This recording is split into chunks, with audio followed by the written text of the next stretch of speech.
आज खड़ियाल विधानसभा निर्वाचन मंडली तरफ विजु बाबूंकर 109तम जन्म जयंती पालन करूँ। जो प्रभात पुरुष आमर ओडिशा रे 13 जिल्ला 30 जिला करते 5 एकड़ जमी जहार भी अच्छे वार्धक्य भत्तार व्यवस्था करते। माँ को सम्मान गाँ को काम कथा कहते। 30 स्तरीय पंचायत राज आरंभ करते। 33% महिला मान को संरक्षण व्यवस्था जो करते से प्रभात पुरुष झड़र ईगल को आमे समस्ते आज मने पकईचु। तांकर स्मृतिचारण करिचु।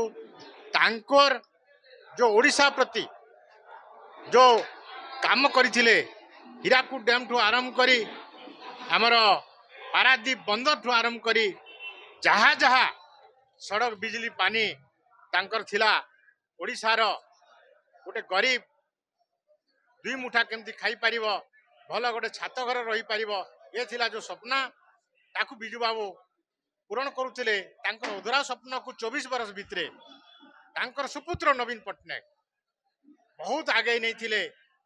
आज आमे निश्चित भावे से प्रभात पुरुष को भक्तिकृत श्रद्धांजलि जणेबार संगे संगे तांकर स्मृतिचारण करूचु। तांको आमे निश्चित भावे ओडिशा संगे संगे सारा भारत विश्व रे मध्य के भूली पारिबे नाही। 3 गोटी राष्ट्र रे जेते बेले से अधाम त्याग गले तांकर राष्ट्रीय झंडा अर्थनिमित रहितिला। से सुदक्ष पायलट राजनीतिज्ञ समाज सेवक आमर राष्ट्र नायक बिजु बाबू गोटे कथा कहते खारवेल जातिर दायत पुरुषोत्तम जातिर वंशधर कला उत्कर्षतार परिपूर्ण मो राज्यर नाम कलिंग। से कलिंग पाई मो माँ माटी पाई जहाँ किछि मु करि जाइछि ताहा थिला मोर शेष कर्तव्य।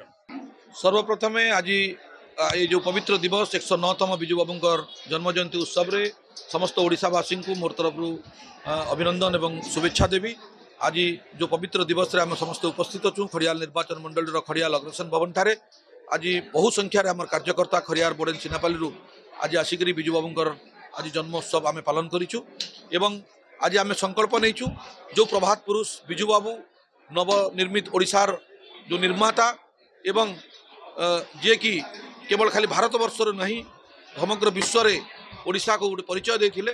से बिजु बाबू प्रति आज जो अपमान होची जो भारतीय जनता पार्टी सरकार मोहन माझी सरकार जो भली भाव में बिजु बाबू को बारंबार अपमानित करुची तार प्रतिवाद रे आम निश्चित रूप से स्वर उत्तोलन करूँ। विधानसभा नहीं पूरु पल्ली पर्यंत एवं सबू कार्यकर्ता आम ताको आज निंदा करुचु। ए कार्य से बाज आसतु नहले आगामी दिन रे राज रास्ता लड़े हेब। बिजु बाबू को उचित सम्मान न देला पर्यंत आम चुप बसबार नहीं। आज से प्रकार संकल्प आम नहींचु।